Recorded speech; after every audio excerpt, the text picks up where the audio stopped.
Tube Tamil வணக்கம். கடந்த 24 மணி நேரங்கள் ஈரான் அமெரிக்க பிரச்சனையின் முக்கியமான விடயங்கள்.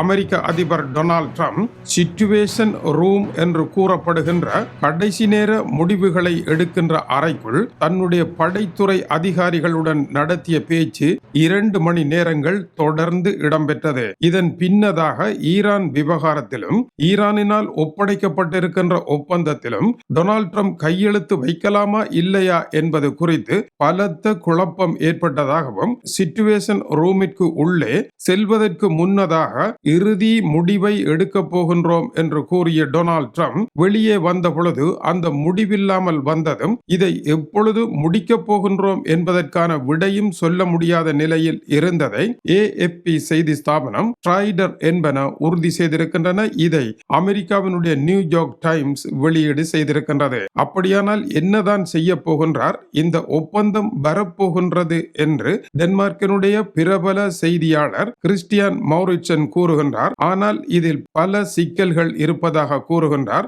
அதேவேளை இப்பொழுது சிங்கப்பூரில் நடைபெற்றுக் கொண்டிருக்கின்ற ஆசிய பசிபிக் பிராந்தியத்தினுடைய பாதுகாப்பு மாநாட்டில் பேசிய அமெரிக்காவினுடைய படைத்துறை அமைச்சர் பேட் ஹெக்ஸெட் மறுபடியும் ஈரானுடன் ஒரு போர் என்றால் அதற்கு தாங்கள் தயாராக இருப்பதாகவும், ஆயுத கிடங்குகளில் போதிய ஆயுதங்கள் இருப்பதாகவும், மத்திய கிழக்கு முழுமைக்கான போராக இருந்தாலும் தயார் என்றும், அதுபோல உலக போர் ஒன்று வருமாக இருந்தால் அதற்கும் ஆயுதங்கள் தங்களிடம் போதிய அளவு இருக்கின்றது என்றும் மார்தட்டி இருக்கின்றார். எனவே ஒரு பக்கம் பேச்சுவார்த்தை, அதன் மூலமாக ஓர் அமைதி தீர்வு 60 தினங்களுக்கு, மறுபுறம் யுத்தம். அதேவேளை 60 தினங்கள் முடிவடைந்த பின் என்ன நடைபெறும், ஈரானுடைய அணுசக்தி குறித்து பேச வேண்டி வரும். அதுதான் டொனால்ட் ட்ரம்பிற்கு மிகச் சிக்கலாக அமையும். அதேவேளை இஸ்ரேலிய பிரதமர் பெஞ்சமின் நெட்டன்யாகுவிற்கு இனி ஓடுவதற்கு இடமில்லாமல் சுவரின் முடிவு வந்துவிட்டது. சுவரில் தலையை அடித்து அடித்து கீழே விழ வேண்டும். அரசியல் எதிர்காலம் அஸ்தமனமாகிக் கொண்டு இருக்கின்றது என்பது அதன் கருத்தாக இருக்கின்றது. இந்த செய்திகளினுடைய முழுமையான விவரங்கள் என்ன?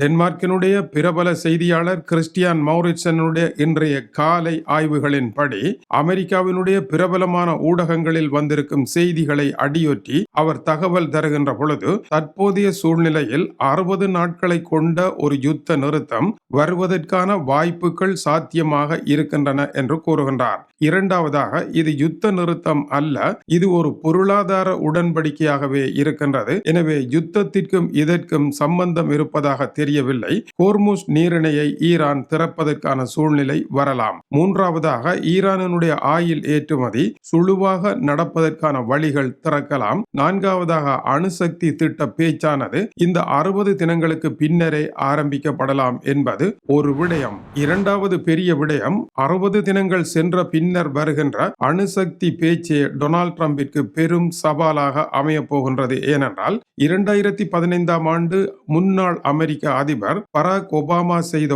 ஒப்பந்தம் மிகவும் மோசமான ஒப்பந்தம், ஈரான் அமெரிக்காவை ஏமாற்றி விட்டது என்று வரிக்கு வரி ஒபாமாவையும் ஒப்பந்தத்தையும் திட்டி தீர்த்து ஆட்சிக்கு வந்த டொனால்ட் ட்ரம்ப் 2018 ஆண்டு அந்த ஒப்பந்தத்தில் இருந்து முற்றாகவும் விலகினார். விலகிய டொனால்ட் ட்ரம்ப் இப்பொழுது எழுதுகின்ற ஒப்பந்தம் பராக் ஒபாமாவினுடைய ஒப்பந்தத்தை விட மோசமான நிலையில் இருக்குமாக இருந்தால் டொனால்ட் ட்ரம்பிற்கு அது அரசியல் பேரழிவாக அமையும் என்று அவர் கூறுகின்றார். ஆனால் பராக் ஒபாமா ஒப்பந்தத்தை எழுதிய பொழுது ஈரான் பலவீனமாக இருந்தது. டொனால்ட் ட்ரம்ப் எழுதுகின்ற பொழுது அமெரிக்காவிற்கு பதிலடி கொடுக்கக்கூடிய நிலையில் இருக்கின்றது. ஹோர்முஸ் நீரிணை என்கின்ற மாபெரும் அணுகுண்டு தங்களிடம் இருக்கின்றது. அது அணுகுண்டை விட சக்தி வாய்ந்தது என்பதை ஈரானே இப்பொழுதுதான் கண்டுபிடித்திருக்கின்ற காரணத்தினால் பராக் ஒபாமாவை விட சிறந்த ஒரு ஒப்பந்தத்தை டொனால்ட் ட்ரம்பால் எழுத முடியாது என்பது கள நிலவரமாக இருக்கின்றது. இதை கிறிஸ்டியான் மௌரிட்சன் சொல்ல தவறையும் இருக்கின்றார். இப்படியான ஒரு விடயத்தை தவிர்த்து அவர் மேலும் கூறுகின்ற பொழுது, பராக் ஒபாமாவிற்கு அமைதிக்கான நோபல் பரிசு கொடுத்தால் தனக்கும் தர வேண்டும் என்று கேட்கின்ற டொனால்ட் ட்ரம்ப் எப்பொழுதும் அவருடன் தன்னை ஒப்பிட்டு இந்த அரசியலை நடத்தி கொண்டு இருக்கின்ற காரணத்தினால் அவரை விட ஒரு சிறந்த ஒப்பந்தத்தை செய்ய அவர் முயற்சி எடுப்பார். அந்த ஒப்பந்தம் ஈரானை கால வரையறை அற்ற அளவிற்கு நகர்த்தி முற்றாக முடக்கி அணுகுண்டே உருவாக்காமல் இருக்கின்ற இடத்தை நோக்கி அவர் அதை கொண்டு வருவார். அப்படி ஒரு ஒப்பந்தத்தை எழுதுவதே அவருடைய இலக்காக இருக்கின்றது.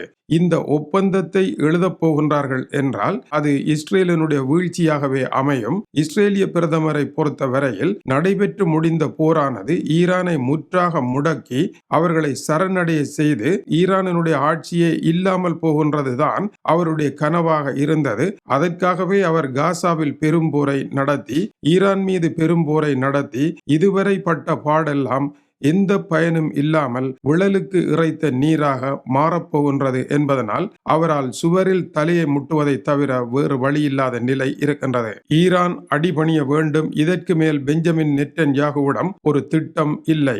அமெரிக்காவினுடைய இந்த நகர்வு நெட்டன்யாகு இதுவரையான போர்களை எல்லாம் வெற்றி இல்லாத வெறும் போராக மாற்றி இருப்பது அடுத்த பெரும் விடயம் என்று சுட்டிக்காட்டுகின்றார். நெட்டன்யாகுவையும் சமாளித்து ஈரானையும் சமாளித்து அமெரிக்க மக்களையும் சமாளித்து சீனா ரஷ்யாவையும் சமாளித்து இந்த ஒப்பந்தத்தை எப்படி எழுதுவது என்பது டொனால்ட் ட்ரம்பிற்கு தெரியவில்லை.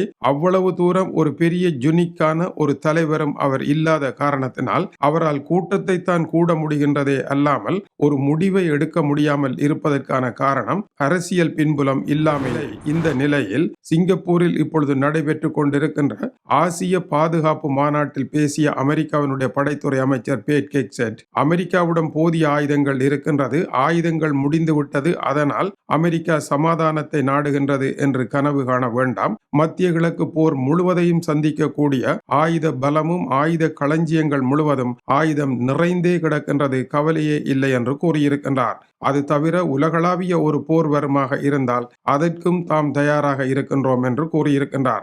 ஆகவே ஈரானுடன் பேசுவது 60 தினங்கள் மட்டும்தான். அதற்கு பின்னர் வர வேண்டிய விவகாரங்களை ஆயுதங்களினால் தான் சந்திக்க வேண்டும் என்கின்ற அவலமான நிலை இருப்பதையே பேட் ஹெக்செட்டினுடைய இந்த கருத்து கூறுகின்றது. ஆனால் இதில் டொனால்ட் ட்ரம்பினுடைய பாணியில் தீர்வு காண்பதற்கு ஓர் இடம் இருப்பதை சர்வதேச ஊடகங்கள் சுட்டிக்காட்டவில்லை.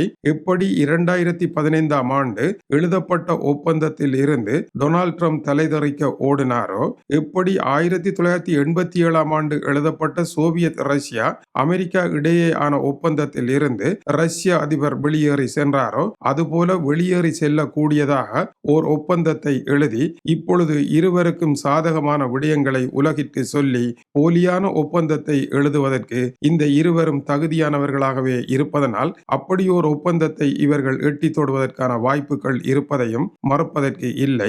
இவர்கள் இருவரும் ஒப்பந்தத்தை பேணி நடந்த வரலாறு இல்லாதிருப்பதனால் ஒப்பந்தம் ஒன்றை எழுதுவதனால் இவர்கள் ஒழுக்கமாக நடப்பார்கள் என்பதற்கு எந்த ஆதாரமும் இல்லை. இது டியூப் தமிழினுடைய உலக செய்திகளுக்காக டென்மார்க்கில் இருந்து கீசே துரை. வணக்கம் உறவுகளே.